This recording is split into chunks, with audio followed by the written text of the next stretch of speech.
Hi, hello everyone. Mayong adlaw, mayong udto, mayong buntag, or unsa ba, mayong gabi iba sa inyong tanan diha, no? So, for today's vlog, i-flex lang ako niya ko ang banang mahilig mo imbento og pagkaon. So, bago may naman og panihapon, ana. So, napay nabilin nga gamayng sudan, no? Among sudan kasi is beef curry. Ako ang nagluto syempre. Hambog pa no. So, yun siya ako nang ibutang sa tinapay, palaman. So, muna na siya, nag-prepare na siya dayon. Oh, butan niya butter ang niyang tinapay. Then, yun, ibutan og kanang beef curry sauce. Ano na siya, usahay mo sudan ka ng giniling.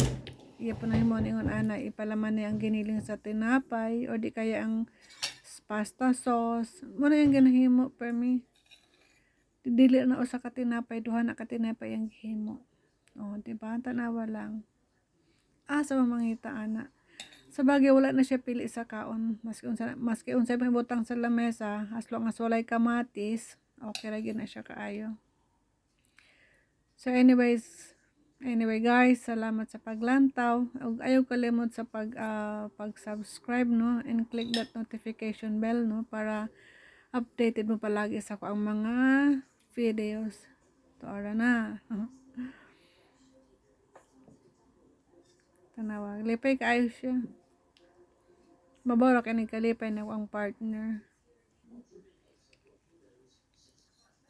Well, thank you so much for watching. Bye. Amping and be happy all the time.